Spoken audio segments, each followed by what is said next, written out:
बिस्मिल्लाहिर्रहमानिर्रहीम व रफ़अना लका ज़िक्रक सदक़ल्लाहुल अज़ीम। अस्सलामु अलैकुम व रहमतुल्लाहि व बरकातुहू। नाज़रीन, मैं आपका मेज़बान अहमद सत्तर कुरैशी आपके अपने पसंदीदा प्रोग्राम जिसका उन्वान है आपके सामने लेके हाजिर खिदमत। नाज़रीन, सच्चाई हकीकत अगर किसी की ज़बान पर आ जाए तो मैं ये समझता हूँ कि मुल्क वतन पाकिस्तान में इनकलाब आ जाए। ऐसे बहुत सारे लोग हैं जो अपने सीनों के अंदर बहुत सारे राज लेके बैठे हुए हैं, लेकिन उनमें जुर्रत नहीं है कि वो खुलकर बात कर सके। सच्चाई बयान करना, हकीकत को लोगों के सामने लाना, ये इंतहाई अहम फरीजा है और जो लोग ये काम कर रहे हैं मैं उनको सलाम पेश करता हूँ। हाँ, सियासत जो माजी में थी वो अब नहीं रही। अब सियासत नाम चोरी, डकैती, बेईमानी, गुंडागर्दी, बदमाशी, धौंस, और वो सब कर रहे हैं। चाहे उसमें वो मजहबी जमातें हों, चाहे सियासी जमातें हों, चाहे हमारे इदारे हों, सब कर रहे हैं, खुल के कर रहे हैं। खुल्लम खुल्ला सियासत हो रही है। पाकिस्तान बना इसीलिए है तो आओ लूटो खसोटो खाओ और चले जाओ। आज की बड़ी एक अहम और नुक्ते की बात एक तहरीर मेरी निगाह से गुजरी, उस पर मैं थोड़ी सी गुफ्तगू करूंगा मौजूदा हालात के सिनारियों के अंदर। अभी देखने में आया, सोशल मीडिया पे एक क्लिप वायरल हो रहा है कि पीटीआई के एक एमपीए, सॉरी मुस्लिम लीग नून के एक एमपीए को जनाब अली उनकी दरगस बनाई गई, उनके गाड़ी में उन्हें मारा गया। गाड़ी देखकर अंदाजा होता है कि कोई वो बड़ा एमपीए नहीं था, कोई बड़े जिसे कहते हैं ग्रुप से ताल्लुक नहीं रखता था, क्योंकि गाड़ी उनकी छोटी सी थी। उनको जनाब अली मार मार के लहूलुहान कर दिया गया, कपड़े फाड़ दिए गए। तो ये है हमारे मुल्क की सियासत और हमारे नौजवानों का, जो हमारे मुस्तकबिल के मेम्बार होंगे, उनका तर्ज जिंदगी। अब ये सब कुछ क्यों हो रहा है, इस पर मेरी एक तहरीर मेरी नजर से गुजरी है और उस पर मैं आज थोड़ा सा एक आपको बताना चाहता हूं कि माहौल का असर ज्यादा है कि तरबियत का असर ज्यादा। ये एक तहरीर थी, इसका उन्वान था। तो आज के दौर और हालात की रोशनी में अब एक ताज़ा तरीन है ये तहरीर जो मैंने शेयर की है मुख्तलिफ ग्रुप में। और ये तहरीर इसमें मैंने किसी से मापूज है ये तहरीर, और मुफ्ती साहब हैं, और मुफ्ती जनाब अली बड़े अहम इदारे से वाबस्ता हैं और उनकी ये तहरीर थी। उसको मैंने उसमें कुछ अपने जिसे कहते हैं ना इरशादात ऐड करके उनकी तहरीर से मापूज करके मौलाना सैयद अरशद अली तिरमिजी साहब की तहरीर है और बड़ी मेरे दिल को लगी, पसंद आई। तो मैंने कहा कि चले आज इसी तहरीर पे हम बात करते हैं कि एक बादशाह सलामत ने जनाब अली अपने वज़रा से पूछा कि जनाब ये बताइए कि माहौल और तरबियत में क्या फर्क होता है। तो एक वजीर उठ के खड़ा हुआ, उसने कहा जनाब कौन सी चीज बेहतर है, माहौल और तरबियत में कौन सी चीज ज्यादा असरअंदाज है। तो एक वजीर था, उठ के खड़ा हुआ, उसने जनाब अली कहा कि तरबियत जो है वो बड़ी अहम है। तो जिससे होता है मुखालफत में दूसरे वजीर साहब उठकर आए सामने, उन्होंने कहा नहीं जी, माहौल ज्यादा असरअंदाज होता है। तो बादशाह सलामत ने कहा ठीक है, मैं आपको एक हफ्ते का टाइम देता हूं, दोनों अफराद दलील के साथ जो है ये बताएं कि तरबियत ज्यादा मौसर होती है या माहौल ज्यादा असरअंदाज होता है। एक हफ्ते बाद जनाब अली दोनों वजीर तशरीफ ले आए बादशाह सलामत के दरबार के अंदर। तो जो वजीर जिन्होंने पहले वजीर जिन्होंने ये कहा था जी तरबियत ज्यादा असरअंदाज होती है, वो अपने साथ चंद बिल्लियां लेकर आए और हर बिल्ली के सर पर एक मोमबत्ती जनाब जल रही थी। वो बड़े तरीके से, बड़े करीने से आई। उन सब ने आके बादशाह सलामत के हुजूर जनाब अली सजदा किया, जैसे उन्हें सलामी पेश करी और फिर वजीर के पास जाके कतार बना के लाइन में खड़ी हो गई। कहा जी देखिए जनाब, ये है, मैंने तरबियत की थी, ये बिल्लियां हैं जो इंसान से डरती हैं, लेकिन इंसानों के बीच में किस तरह से आके इन्होंने डेमोन्स्ट्रेशन दिया है और तहजीब आराम और सुकून के साथ खड़ी हो गई है। अब बादशाह सलामत को तो ये समझ में आई कि जनाब यार ये तो बड़ी अहम बात है, वाह भाई वाह, बड़ा तरबियत का तो बड़ा असर होता है। अब उन्होंने दूसरे वजीर की तरफ जलाली नजरों से देखा, हाँ भाई तुम्हारे पास क्या है, तुम अपनी दलील में क्या लेकर आए हो। तो वजीर ने सर झुका दिया, कहने लगा सर मुझे एक हफ्ते का टाइम दिया जाए, बादशाह सलामत में जान की अमान पाऊं, मुझे एक हफ्ते का टाइम दिया जाए, तो मैं भी अपनी दलील आपके सामने पेश करूंगा। जनाब बादशाह सलामत साहब ने एक हफ्ते का टाइम दे दिया। एक 8 दिन बाद फिर जनाब दरबार सजा, तो वजीर साहब तशरीफ लेकर आए, लेकिन वो खाली हाथ थे, उनके पास कुछ भी नहीं था। बादशाह सलामत ने गैर आलूद नजरों से वजीर की तरफ देखा, कहने लगा जी क्या, कहने मुझे एक हफ्ते की मोहलत और दे दी जाए, तो मैं इंशाल्लाह आपके सामने अपनी दलील पेश कर दूंगा। अब बारी थी दूसरे वजीर की। वजीर बड़ा परेशान था, बड़ा मुस्तरब था कि मैं क्या दलील लाऊं, कैसे जनाब अली इस बात को काउंटर करूं जो मैंने बात कही है, कैसे सबूत पेश करूं। तवक्कल तो अल्लाह, अल्लाह पर तवक्कल जरूर था। परेशानी घबराहट के अंदर एक हफ्ता और गुजर गया, उसकी कोई दलील उसकी समझ में नहीं आई। घर से निकला, बच्चों से बीवी से जनाब अली मिल मिला के कि जी आखिरी मेरी आपकी मुलाकात है, दरबार में जाऊंगा तो मेरा सर कलम कर दिया जाएगा, क्योंकि मेरे पास कोई ठोस दलील नहीं है। लेकिन उसकी अल्लाह की जात पे यकीन था, और ये बात बिल्कुल सच्ची थी उसके जहन के अंदर कि जनाब अली माहौल का असर भी बड़ा गहरा होता है, और बड़ा उसके जो है असर होते हैं, और वो बड़ी देर पर रहते हैं।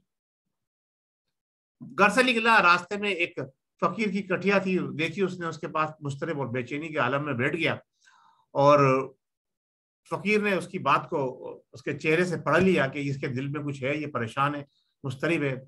सारा माजरा फकीर को उसने उस फकीर ने पूछा, उसने सारा माजरा फकीर को सुनाया। फकीर ने उसके कान में कोई बात कही, और वो बड़ा खुशी खुशी उठ के जनाब अली वहां से चला और बादशाह सलामत के दरबार में पहुंच गया। अब बादशाह सलामत ने देखा है ये तो आज फिर खाली हाथ चला है। बादशाह सलामत ने कहा भाई तुम्हारा दलील कि जनाब माहौल का असर बड़ा होता है और बहुत जल्द असर करता है माहौल।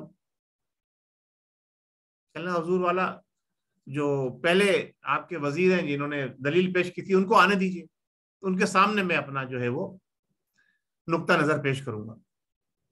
ठीक है, वो वजीर साहब तशरीफ ले आए, फिर वही अंदाज, जनाब बिल्लियां उनके साथ आ रही हैं, हर एक की माथे पर जो मोमबत्ती रखी हुई है, जो कमर पर जलती मोमबत्ती आ रही है। उन्होंने बादशाह सलामत को सलामी पेश की, फिर जाके कतार बना के लाइन में खड़ी हो गई। जी बादशाह सलामत का हुक्म है, जी जनाब। अब आप अपना, वजीर साहब आप अपना जो है वो मौक़िफ़ बयान किए। वजीर ने जुब्बा पहना हुआ था, जुब्बे की जेब में हाथ डाला, वहां से उसने एक जो है वो चूहा निकाला और लाके बिल्लियों के सामने उसने छोड़ दिया। चूहे का बिल्लियों के सामने आना था कि बिल्लियों ने जनाब अली आओ देखा ना ताओ, सबने कोशिश की उसको झपट रहे, चूहा इधर से उधर भागता रहा, बिल्लियां उसके पीछे, चूहा आगे, बिल्ली पीछे, आगे पीछे बिल्ली चूहा। और इसी में जो मोमबत्तियां जल रही थी वो जनाब अली गिरी, कोई जो महल के बड़े बड़े पर्दे लटके हुए, बड़े बड़े बेहतरीन रेशमी, कोई मोमबत्ती इधर टकराई, कोई कोई कोई मोमबत्ती इधर टकराई, जनाब अली पर्दों में आग लगी, और आग लगते लगते पूरे महल के अंदर जनाब अली आग ने जनाब अली सर उठा लिया, और उसके बाद बड़ी मुश्किल से आग पर काबू पाया गया, और फिर जनाब अली दोबारा दरबार सजाया गया। और अब सूरत हाल ये थी कि बादशाह सलामत जनाब अली आओ देख रहे थे ना ताओ देख रहे थे कि जी अब, और दूसरा वजीर भी खुश हो रहा था कि अब तो जनाब अली मेरे मुखालिफ वजीर का सर कलम होना ही होना है, कि जनाब पूरे महल में आग लग गई इसकी वजह से। बादशाह सलामत मेयर दरबार सजने के बाद उस वजीर को जनाब अली पुकारा, जी ये क्या तुमने किया जनाब। कहना सर मैंने तो कुछ भी नहीं किया, मैंने तो सिर्फ अपनी दलील आपके सामने पेश की है कि माहौल का कितना असर पड़ता है, इससे माहौल का क्या ताल्लुक। उन्होंने कहा जी आपने देखा कि वही बिल्लियां थी जो ये तरबियत कर कर लेकर आए थे, लेकिन एक चूहा उस माहौल में ऐड हुआ, इंसानों के माहौल में, और बिल्लियों ने अपनी फितरत के मुताबिक चूहे को जनाब अली दबोचने की कोशिश की, और उसकी वजह से माहौल बिगड़ा, पूरे महल में आग लग गई, और फिर जो कुछ हुआ वो आपके सामने। यानी माहौल का असर कितना गहरा होता है। तो यही हमने देखना है कि हम पिछले 3-4 दिहाइयों से हमारे मुल्क में जो हो रहा है, अब जो हम बो रहे हैं वो हम काटने जा रहे हैं, कि हमने गालिम गलोच का कल्चर बुलंद किया, दोस्त धमकी बदमाशी गुंडागर्दी का जो है वो कल्चर डेवलप किया। अब उसके नताइज आपके सामने आना शुरू हो गए, कि आपने देखा होगा कि कहीं कोई किसी जमात के एमपीओ को पीट रहा है, कहीं कोई किसी जमात के एमपीओ को पीट रहा है, और हमारे सोशल मीडिया के लोग, व्हाट्सएप के लोग अपने आप को बड़ा तालीम याफ्ता तो तरबियत याफ्ता कहते हैं, वो इन चीजों को बड़ा शेयर कर रहे हैं। ओ बड़े खुश हो रहे हैं, ओ जनाब मुस्लिम लीग का एमपीए को पीट दिया गया। मुस्लिम लीग का एमपीए क्या वो इंसान नहीं है? क्या उसको अपनी जमात से वाबस्ता रहने का हक नहीं है? आपने क्यों उसको पीट दिया?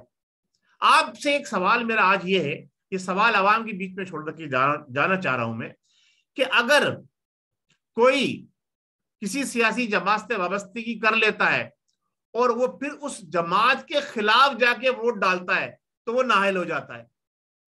अब आप मुझे ये बताइए कि अगर कोई सियासी जमात ही, जिस तरह से इस वक्त पंजाब में कल्चर चल रहा है, मुस्लिम लीग काफ, मुस्लिम लीग नून, मुस्लिम लीग शेख रशीद और जनाब अली तहरीक इंसाफ, फलाना धमाका, पीपल्स पार्टी,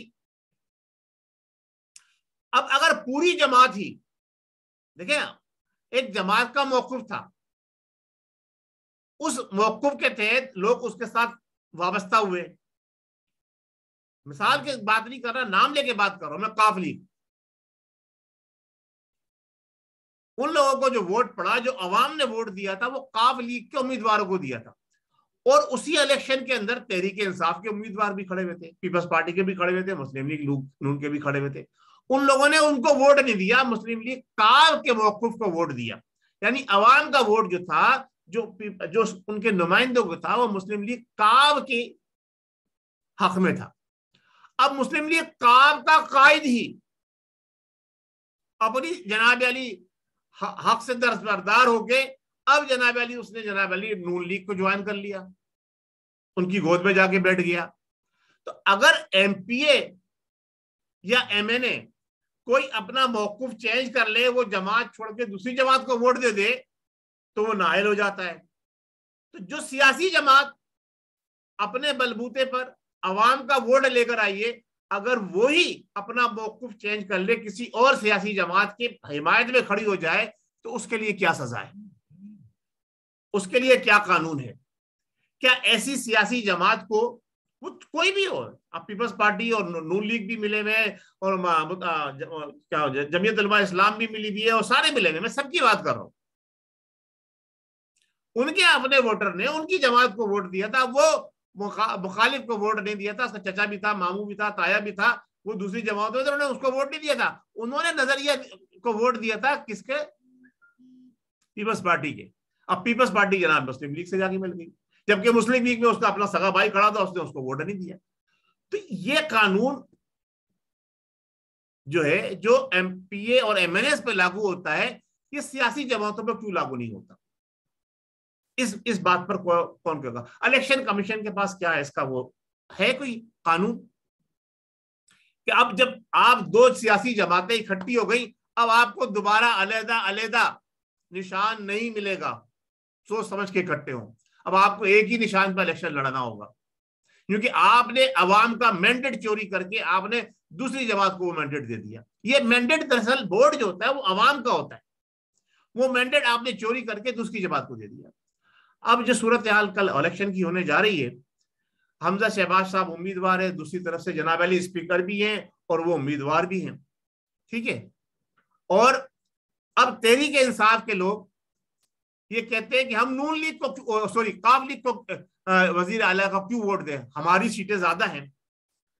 जो जिनका बयानिया ये है कि इम्पोर्टेड हुकूमत, जिनका बयानिया ये है कि लोटे, जिनका बयानिया ये है कि हम गुलामी नहीं करेंगे, जिनका बयानिया ये है कि हम किसी के हाथ आगे नहीं झुकेंगे, वो 10 सीटों वालों के सामने झुककर उनके वजीर आला क्यों बना रहे हैं? मेरा सवाल ये, क्या अवाम को ये चीज नजर नहीं आ रहा?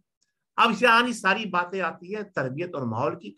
मेरा मजमून जो है वो मैंने मुख्तलिफ ग्रुप में शेयर किया है, जिसका मैंने अभी हवाला दिया, उसको जरा सा आप पढ़ लीजिएगा। उसमें और भी बहुत सारी इस्तिलाहात हैं और बहुत सारी बातें कही गई हैं कि किस तरह से हम अपने नौजवानों को, किस तरह से हम अपने बच्चों और बच्चियों को, किस तरह से हम अपनी आवाम को तरबियत देकर उनको इस चीज पर ला सकते हैं कि वो ऐसे काम करें कि जिसकी वजह से उनका सिलसिला जो है वो बेहतर रहे, हमारे मुल्क के अंदर बेहतरी रहे, हमारे मुल्क तरक्की और कामयाबी की तरफ चले, और उसूलों की सियासत हो और उसूलों पर पाबंदगी हो, और उसूलों की बुनियाद के ऊपर ही हम किसी सियासी जमात से वाबस्तगी इख्तियार करें उसूलों की ही बुनियाद के ऊपर हम किसी सियासी जमात को छोड़े, और जब आप छोड़ दें तो दोबारा उस सियासी जमात के अंदर वापस ना जाए जिस जमात को हम छोड़कर आए थे।